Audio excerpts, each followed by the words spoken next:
There's a pattern in history that has destroyed 3 global superpowers in the last 500 years. And right now, in 2025, the United States is following that exact same pattern, stage by stage, decision by decision, almost like we're reading from the same script that led to catastrophe every single time before. In 1590, Spain was the richest empire on Earth. They controlled half the world's gold and silver. Their military dominated Europe. Their currency was accepted everywhere. Within 80 years, they were bankrupt, a second-rate power that never recovered. In 1914, Britain ruled the largest empire in human history. The sun never set on British territory. The pound sterling was the global reserve currency. Within 40 years, the empire was gone. The currency collapsed. They became America's junior partner. In 1991, the Soviet Union was the other superpower. Nuclear weapons, global influence, satellites spanning the globe. It ceased to exist in 900 days, not from war, from economic implosion, 3 times. 3 superpowers, 3 complete collapses, all following the exact same sequence. And here's what should terrify you. The United States has already completed 5 of the 7 stages. We're not approaching the pattern, we're deep inside it. This is the story of how empires die, why they always think they're different, and why the math says we're next. And it's happening faster than anyone wants to admit. Before we go through the pattern, you need to understand what imperial collapse actually looks like. Not in textbooks, in practice, what it means when a superpower dies. Imperial collapse doesn't start with invasion or military defeat. It starts with economic exhaustion.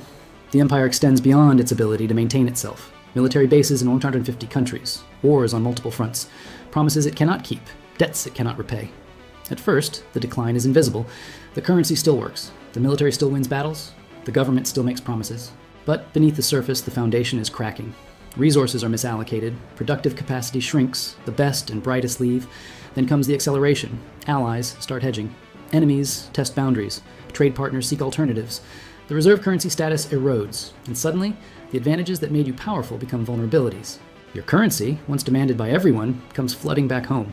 Your military, spread across the world, becomes unsustainable. Your promises, once guaranteed by strength, become empty words. That's not theoretical. That's what happened to Spain, Britain, and the Soviet Union. And it happened because they made exactly the same decisions we're making now. They believed their power was permanent. They overextended militarily. They debased their currency. And they refused to accept reality until collapse was already underway. Let's look at how it actually happened 3 times, the exact same way. Let's start with the first global empire, Spain. 1500s to 1600s, this is the original blueprint. After Columbus discovered the Americas in 1492, Spain became the first true world power. They conquered the Aztec and Inca empires, seized control of the richest gold and silver mines ever discovered. By 1550, Spanish galleons were bringing home 200 tons of silver per year. By 1600, over 400 tons annually. Spain controlled the money supply of Europe. The Spanish real was the global reserve currency. Everyone wanted Spanish silver.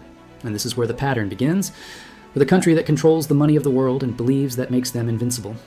King Philip II, ruling from 1556 to 1598, had more money than any monarch in history, and he spent it on empire. Stage 1. Military overextension. Spain fought wars everywhere simultaneously. Against the Ottoman Empire in the Mediterranean, against France and Italy, against Protestant rebels in the Netherlands, against England's navy, wars in the Philippines, wars in the Americas. By 1580, Spain had military commitments on 4 continents. The cost was staggering. Half of Spain's revenue went to the military. And still, it wasn't enough. Stage 2, currency debasement. The Spanish crown couldn't pay its bills with taxes alone, so they did what every failing empire does. They debased the currency. They started mixing copper into silver coins. A coin that was supposed to be pure silver became 50% copper, then 75% copper. The face value stayed the same, but the real value plummeted. By 1600, Spanish silver coins contained barely any silver. Merchants stopped accepting them at face value. Inflation exploded. Stage 3, debt spiral. Spain borrowed constantly, from Italian bankers, from German bankers, from anyone who would lend. By 1557, less than 20 years into Philip's reign, Spain declared bankruptcy. They defaulted on their debts, restructured, and kept borrowing. They declared bankruptcy again in 1560, again in 1575, again in 1596. 4 bankruptcies in 40 years. Each time, they promised reforms. Each time, they went right back to borrowing and spending. Stage 4, loss of productive capacity.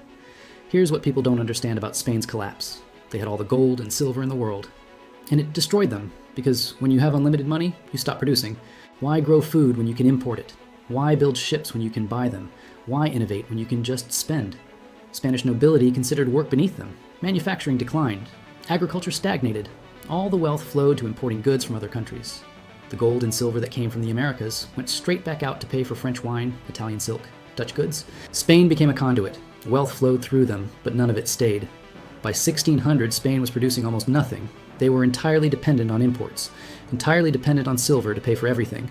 And when the silver mines began to deplete, when production dropped, the entire system collapsed. Stage 5, social decay. With the economy failing, crime exploded. Beggars filled the streets of Madrid. Productive citizens emigrated. The best minds left for France, England, the Netherlands, countries that were building, creating, growing. Spain was left with bureaucrats, soldiers, and priests. No one creating wealth, everyone consuming it. By 1640, Spain lost Portugal. By 1650, they lost the Netherlands, their richest territory. By 1700, the Spanish Empire was a shell, still large on paper, but economically dead. They went from the world's superpower to a secondary power in less than a century, and they've never recovered. Spain today is a regional European country, pleasant, cultured, but irrelevant on the world stage. The descendants of the conquistadors are a tourist destination. That's what imperial collapse looks like. Let's jump forward 300 years. Britain, 1900s, the empire where the sun never set. At its peak, Britain controlled 25% of the world's land surface, 400 million subjects. The pound sterling was the global reserve currency. Every major trade contract was denominated in pounds. Every central bank held British bonds. London was the financial center of the world. And just like Spain 300 years earlier, they believed it was permanent, but they were already following the pattern. Stage 1, military overextension. By 1900, Britain had military commitments everywhere. India, Africa, the Middle East, China, the Pacific, the Caribbean. They had to defend territory on 6 continents. The cost was enormous. And when World War I started in 1914, Britain faced a choice. Stay neutral and let Europe destroy itself, or jump in and bankrupt the empire to win. They chose to fight. World War I cost Britain over $40 billion. That's $1 trillion in today's money. They borrowed from everyone, mostly from the United States. By 1918, Britain owed America billions. The creditor had become the debtor, but they'd won the war. They kept the empire. They thought they could rebuild. They were wrong. Stage 2, currency debasement. The pound sterling was supposed to be backed by gold, but the war had drained Britain's gold reserves. They'd shipped gold to America to pay for weapons, food, supplies. By 1920, Britain's gold reserves were half what they had been in 1914, but they tried to maintain the pound's value anyway. They went back on the gold standard at the pre-war rate in 1925. The problem? The pound was overvalued. British exports became too expensive. Manufacturing declined, unemployment rose, and the government had to keep interest rates high to defend the currency. This destroyed the domestic economy. By 1931, they couldn't hold it anymore. Britain abandoned the gold standard. The pound lost 25% of its value overnight. The global reserve currency had just admitted it couldn't keep its promises. Stage 3, debt spiral. Britain never recovered from World War I debt. And then World War II started. Another $120 billion in costs, more borrowing from America. By 1945, Britain owed the United States and Canada over $30 billion more than Britain's entire GDP. The war was won, but the empire was finished. They couldn't defend it anymore, couldn't afford it, couldn't maintain it. Stage 4, loss of empire. In 1947, Britain gave up India, the crown jewel, and the source of wealth for 200 years. Gone. Over the next 20 years, they lost everything. Africa, Middle East, Southeast Asia, the Caribbean. By 1970, the British Empire existed only in history books. Stage 5, currency collapse. The pound kept falling. In 1940, 1 pound equaled $4.03. By 1950, $2.80. By 1970, $2.40. By 1980, $2.30. Today, $1.27. The global reserve currency became a regional currency.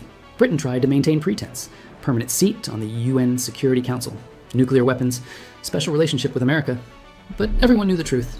They were a former power. A museum of what used to be great. The empire was gone, and it never came back. Now let's look at the most recent example, the Soviet Union, 1945 to 1991.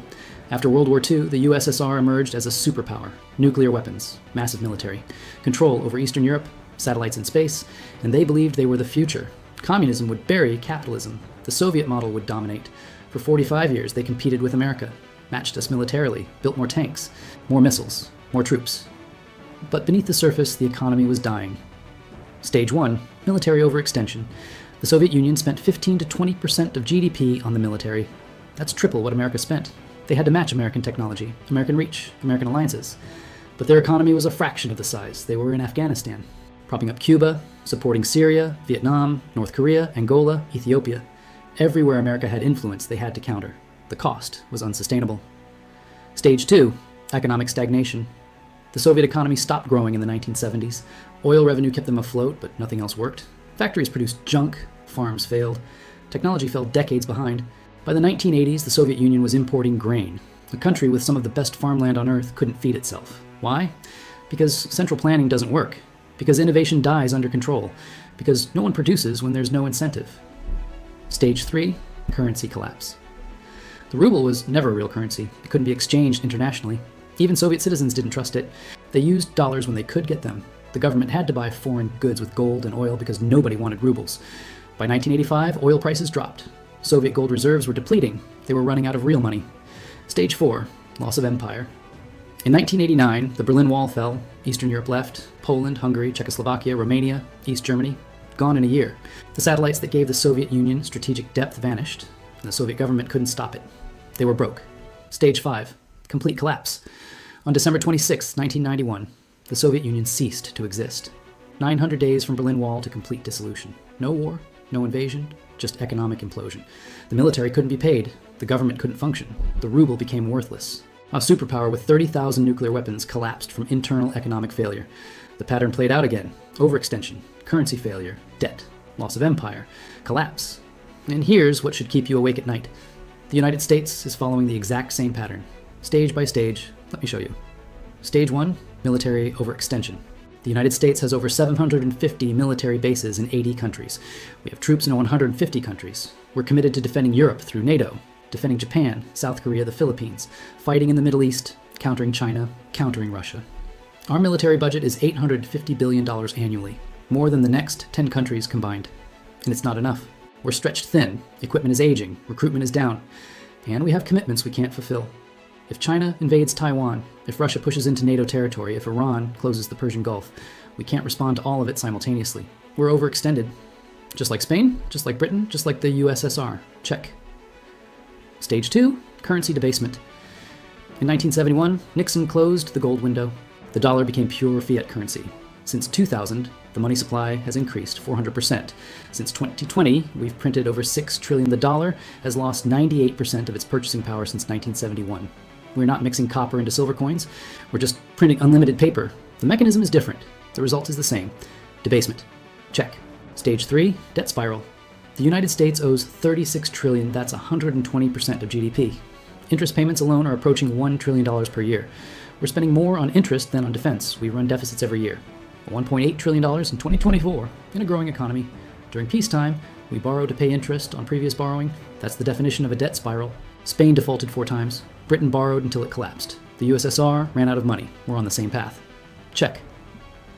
Stage 4, loss of productive capacity. America doesn't make things anymore. We design, we finance, we consume, but we don't produce. Our manufacturing base has been gutted. Shipped to China, Mexico, Vietnam, we import $800 billion more than we export annually. We're dependent on foreign supply chains for everything: medicine, electronics, steel, even military components. Just like Spain became dependent on imports while the silver flowed out, we're dependent on imports while dollars flow out. And just like Spain, when the money stops flowing, we're in trouble. Check. Stage 5, social decay. Trust in institutions is at all-time lows. Crime is rising. Homelessness is exploding. Drug overdoses kill 100,000 Americans annually. The best and brightest are leaving or checking out. Fertility rates are collapsing. Political dysfunction is total. We can't agree on anything, can't fix anything, can't build anything. The signs of decay are everywhere. But everyone pretends it's fine. It's not fine. Check. We're on stage 5 of 7. The Soviet Union made it to stage 5 before complete collapse. So did Britain. Spain lasted longer, but the pattern is the same. We're not at the end yet. But we're deep into the sequence. Stage 6 is loss of reserve currency status. That's when allies start diversifying. When trade moves to other currencies. When the dollar comes flooding back home because no one needs to hold it anymore. We're seeing early signs. BRICS nations developing alternatives. Central banks buying gold. China and Russia trading in yuan and rubles. Saudi Arabia accepting yuan for oil. The cracks are forming. Stage 7 is collapse, not gradual decline, sudden implosion. The Soviet Union went from superpower to non-existent in 900 days. Britain lost the empire in 20 years. Spain took longer, but the result was the same. When the reserve currency fails, when the debt becomes impossible, when the military can't be funded, it doesn't decline gracefully. It collapses, quickly, brutally. And everyone who thought it couldn't happen here learns the same lesson every empire learns. It can, and it does. 3 empires followed this pattern: Spain, Britain, the USSR. Each believed they were exceptional. Each believed they were different. Each believed the rules didn't apply to them. Oh, they were wrong. Every single time. We're telling ourselves the same lies right now. We're different. We have technology. We have the dollar. We're America. But the pattern doesn't care about exceptionalism. The pattern is mathematical. You cannot spend beyond your means forever. You cannot maintain empire without productive capacity. You cannot debase your currency without consequences. You cannot avoid stage 6 and 7 once you've completed 1 through 5. The sequence is locked in. The only question is timing. Maybe we have 10 years, maybe 5, maybe less. But the pattern says collapse is coming, and when it comes, it won't be slow. It'll be sudden. A currency crisis that triggers a debt crisis that triggers a political crisis. Overnight, the superpower becomes a cautionary tale. The reserve currency becomes a regional currency. The empire becomes a memory. 3 times it happened before. The pattern says we're next. Since 2020, we've accelerated every stage. Printed more money, increased more debt. Extended military commitments, hollowed out production, fractured society. We're not walking the path anymore. We're sprinting down it. And the end is visible if you know the pattern. Maybe we'll find a way out. Maybe America can do what Spain, Britain, and the Soviet Union couldn't. Maybe we'll reform, rebuild, restore. Maybe this time really is different. But the pattern says otherwise. The math says otherwise. And history, which has watched empires die the same way over and over, says we're about to learn the lesson the hard way. If this opened your eyes to where we actually are in the sequence, subscribe. Because when we hit stage 6 and 7, you'll want to understand what happened and why. The answers aren't hiding in the future. They're written in the past. And I'll show you where to look.